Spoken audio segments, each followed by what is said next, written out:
Bonjour, bienvenue sur Comment fait-on, heureux de vous retrouver pour une nouvelle recette. Aujourd'hui, nous allons réaliser ensemble un clafoutis, rhubarbe, vergeoise et rhum. La vergeoise, pour indication, c'est du sucre, un sucre un peu raffiné, vous allez voir. Et la recette en elle-même est vraiment très simple et elle est très bonne. Je vais commencer par la rhubarbe, juste vous montrer rapidement, vous voyez, j'ai déjà commencé à l'éplucher. À vous montrer comment on la découpe. Donc on la prend dans le jardin ou on l'achetait dans le commerce. Moi c'est de la rhubarbe du jardin de ma maman sur le coup. Moi la mienne elle est toute petite donc pour l'instant j'en ai pas. Et vous voyez, je vais commencer à faire des petits tronçons. Et à chaque fois que je coupe, hop, j'enlève la partie la plus filandreuse. Vous voyez là il y a une partie qui est un petit peu abîmée. On va l'enlever. Alors je vous conseille de prendre des morceaux quand même assez gros de ce style. C'est plus facile à faire et puis surtout on verra bien les morceaux de rhubarbe au niveau du clafoutis.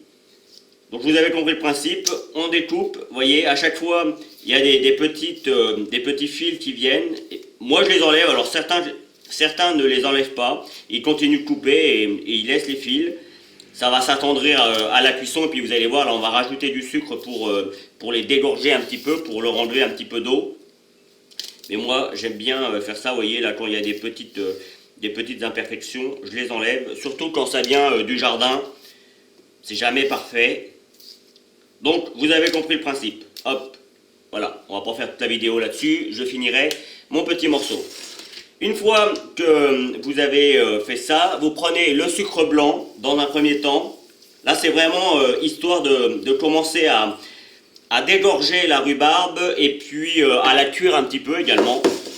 Donc moi je fais juste comme ça, je mélange bien comme il faut le sucre avec la rhubarbe et on va laisser pendant une bonne demi-heure, jusqu'à 1 heure, hein, c'est possible. Vous mettez un torchon par-dessus et vous laissez ça à température ambiante ou vous les mettez au frigo si vous le souhaitez, mais là sur le coup il n'y a pas de risque. Il faut vraiment que le sucre soit bien on peut prendre une cuillère, hein, sinon ça marchera aussi. Hop, voilà, j'ai pris ma cuillère, c'est la magie du direct. Et vous voyez déjà là on voit le sucre, il devient déjà tout... il est déjà tout humide, comme quoi ça fonctionne.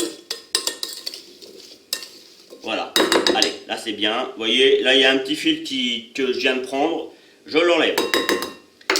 On se retrouve pour égoutter tout ça et puis pour préparer le fameux clafoutis. Juste une dernière indication pour la rhubarbe, il faut compter environ pour la recette 5 bonnes tiges de rhubarbe. Après, si vous en avez un petit peu plus, c'est pas un problème. Si vous reste de la rhubarbe, vous la mettez au congélateur, ça se congèle très bien. Et vous la ressortez quand vous en avez besoin. Vous avez envie d'un petit clafoutis à nouveau, paf, vous ressortez un petit peu de rhubarbe, vous mettez ça au fond de votre moule, vous faites votre préparation et votre clafoutis est prêt en quelques minutes. Donc ça peut être pratique. Donc après, il vaut mieux en avoir un petit peu plus lors de la préparation que pas assez. Cela fait 1 heure que j'ai laissé dégorger ma rhubarbe et comme vous pouvez le voir, vous voyez, il y a énormément d'eau. J'espère qu'on le voit bien sur la vidéo. Et donc on va égoutter tout ça et de cette manière, on va enlever une grosse partie du sucre. On va préparer maintenant l'appareil que l'on va mettre avec la rhubarbe. Vous allez voir, c'est très simple. Alors, on va mélanger les œufs avec la vergeoise brune. Et comme vous pouvez le constater, il en existe également de la blonde. C'est juste qu'elle est un petit peu moins colorée que celle-là et elle a un petit peu moins de saveur. Nous, ce qu'on veut là, c'est de la saveur, c'est de la brune, hein, vous voyez. J'enlève juste la marque vergeoise brune. Alors, la vergeoise, c'est quoi exactement? C'est du sucre, alors je vais vous dire exactement. La vergeoise brune est issue de la cristallisation du sirop de Candy. Alors je ne sais pas ce que c'est que le sirop de Candy, s'il y en a qui savent, ils n'hésitent pas. Elle apporte une note délicate et une consistance onctueuse à vos desserts. Et on doit l'utiliser comme du sucre traditionnel. Et c'est vrai, franchement, si vous en achetez, vous allez le sentir, vous allez voir, c'est très onctueux, ça sent très bon. En tout cas, ça donne un parfum différent. Et c'est vrai que le sucre de Candy, Je vais regarder sur internet parce que moi j'aime bien savoir ce que j'utilise. Donc là, on va maintenant mélanger jusqu'à faire mousser, parce que j'allais dire faire blanchir, mais bon, comme le sucre il a un peu une couleur caramel, ça va être compliqué de voir le fait que ça blanchisse. Donc là, on va mélanger pendant une bonne minute pour commencer à faire mousser un petit peu tout ça. Alors, comme vous pouvez le voir, ça commençait à mousser un petit peu, et même on voit que ça changeait un petit peu de couleur. Là, c'est très bien, c'est ce qu'on appelle blanchir les œufs. C'est une étape importante, c'est toujours bien que les œufs soient un petit peu mousseux comme ça. Ça va donner une consistance un petit peu différente à vos desserts, et il faut vraiment prendre soin de bien faire cette opération, même s'il faut y mettre un petit peu d'énergie. On va rajouter maintenant le lait. Alors là, sur le coup, hein, c'est pas compliqué. Je vais rajouter la crème, puisqu'il n'en faut qu'un centilitre, et on sait très bien que les petits bidons de crème liquide, c'est 20 centilitres, mais on a toujours du mal à récupérer les 20 centilitres. Donc sur le coup, je m'embête pas, je vide, et je sais que j'aurai environ 15 centilitres de crème. Voilà. On évite d'en mettre partout. Après, quand on cuisine, c'est normal, hein. Je vous rassure, moi le premier, quand je cuisine, en général, il y en a toujours un petit peu partout.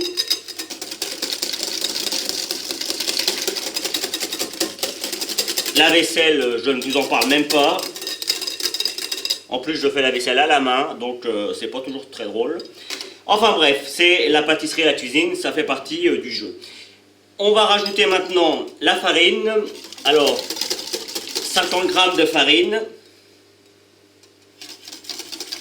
Donc vous avez compris, hein, j'ai mis 2 œufs, 80 g de sucre vergeoise brune. J'ai mis 15 centilitres de lait, 15 centilitres de crème liquide entière, 50 g de farine.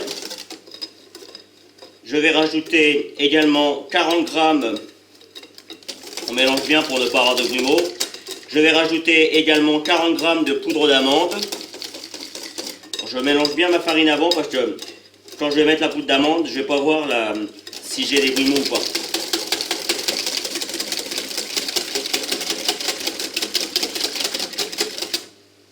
Là c'est bien dilué, il n'y a pas de problème.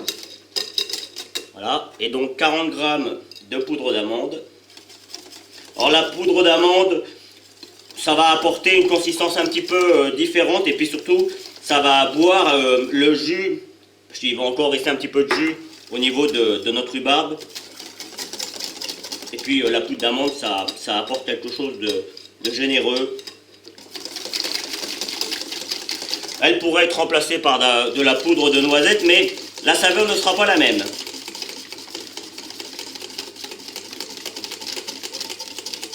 On va bien mélanger tout ça. Il ne nous reste plus qu'à prendre une cuillère à soupe de rhum. Alors, je donne les ingrédients, c'est pour les personnes qui sont malvoyantes, qui ne peuvent pas lire mes recettes. J'essaye de le faire à chaque fois que j'y pense. J'avoue que des fois je fais la recette et puis je pense à autre chose, et je ne pense pas toujours à donner les ingrédients par voie orale. Je m'en excuse.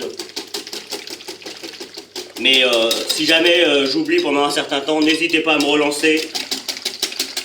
Et je vous promets de faire de mon mieux. Donc là, on arrive à une préparation qui est plutôt bien. Alors si jamais vous avez encore des petits grumeaux, vous mélangez pendant une petite minute, et puis vous allez voir, ça va disparaître. Ou alors vous prenez un petit mixeur à soupe, vous donnez un petit coup, et là, tout va s'homogénéiser. J'ai pas choisi le mot le plus simple. Moi, je vais remuer pendant une petite minute ou deux, et vous allez voir, ça va être nickel. Une fois que l'on a fini de mélanger, moi je l'ai mis dans un petit, avec un bec verseur, hein, j'ai transvasé ça pour que ce soit plus facile après. J'ai préchauffé également mon four à 180 degrés, c'est important que le four soit bien chaud. Alors là, je vais vous montrer pour deux, hein, après le principe reste le même pour les autres. Alors sachez que si vous êtes seul, comme c'est mon cas, et que vous voulez malgré tout en faire, parce que vous avez une belle tournée de rhubarbe et que vous voulez en faire un petit peu plus, N'hésitez pas à le faire. Par contre, si vous les congelez pas cuits. Vous les congelez avec la pâte, vous les préparez, vous les mettez sur quelque chose de droit, vous les mettez au congélateur et après vous les filmez une fois que c'est bien durci. Et quand vous en voulez, vous les mettez à cuire à peu près le même temps, voire un petit peu plus, parce que comme ce sera congelé, ça prendra un petit peu plus de temps pour la cuisson, mais pas beaucoup plus. Et de cette manière, vous avez toujours des desserts dans votre congélateur et c'est assez pratique. Alors on en met quand même pas mal, hein. C'est un dessert à base de rhubarbe, donc on n'hésite pas, on y va. Et puis il faut que la rhubarbe se voie. Voilà, allez. J'en mettrai un petit peu si je veux que ça se voie un petit peu plus. Voilà, c'est juste pour vous expliquer. On met la rhubarbe à l'intérieur. On reprend notre préparation. On la remélange un petit peu. Vous voyez, je sais que c'est au fond, mais voilà, je la remélange juste un petit peu pour que la poudre d'amande, qui a toujours tendance à venir se déposer au fond, soit bien comme il faut, soit bien dans notre préparation. Et hop, je vais venir remplir. Alors j'essaye de ne pas aller jusqu'en haut. Je veux que mes fruits se voient. Là, la préparation, c'est pour environ 6 personnes. Hein. Mais après, tout dépendra des contenants que vous prenez.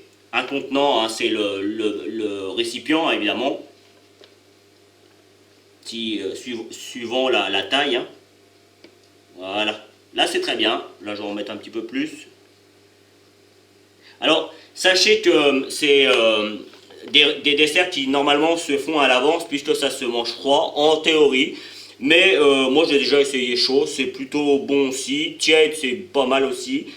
Je préfère froid, hein, pour être très honnête, c'est meilleur quand c'est froid. Mais voilà, après faites-vous un avis, n'hésitez pas. Et puis voilà.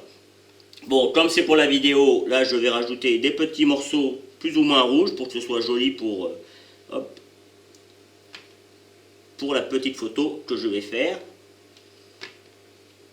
Après, ça dépend de la rhubarbe. Hein. Des fois, on a des petits morceaux rouges, des fois, on n'en a pas. Bon, c'est pas une catastrophe non plus. Hein.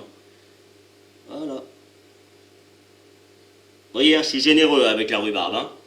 Donc, c'est parti pour la mise au four. Environ 25 minutes à 180 degrés. Mais je vous montrerai comment ça doit être et le temps que moi, ça a mis dans mon four à chaleur tournante.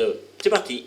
Et voici le résultat final. Alors, pour info, ma cuisson à moi était de 30 minutes. Comme vous pouvez le voir, c'est juste doré, c'est parfait. J'ai rajouté un petit peu de sucre glace, mais attention avec le sucre glace, c'est vraiment au dernier moment, parce que sinon, comme c'est un petit peu humide, le sucre glace va fondre. Mais moi, je trouve que ça apporte une petite touche de sucré qui va bien avec l'amertume de la rhubarbe. Voilà, j'espère que cette nouvelle recette vous plaira. J'ai pris comme toujours beaucoup de plaisir à la réaliser.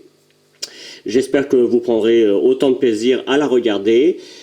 Vous avez certainement dû voir apparaître les liens qui vont vous permettre d'aller sur Facebook, Twitter, Instagram. N'hésitez pas. Et puis juste après, je vous propose également le lien qui va vous amener sur mon site www.comenfaitton.com où vous retrouverez une grande partie de mes recettes. Évidemment, je vous donne le lien pour vous abonner à ma chaîne YouTube si vous ne l'avez pas encore fait. Et je vous donne 2 autres recettes avec de la rhubarbe tout aussi simple à faire que celle-ci. À bientôt sur Comment fait-on. Vous pouvez maintenant vous abonner à ma chaîne YouTube en cliquant ici. N'oubliez pas la petite cloche pour les notifications pour recevoir toutes mes vidéos. Vous pouvez aller sur mon site www.commenfaitton.com où vous retrouverez l'ensemble de mes recettes. C'est ici et je vous donne 2 autres recettes, soit qui correspondent à la recette que je viens de vous donner, soit qui est utile pour la recette que je viens de vous donner. À bientôt sur Comment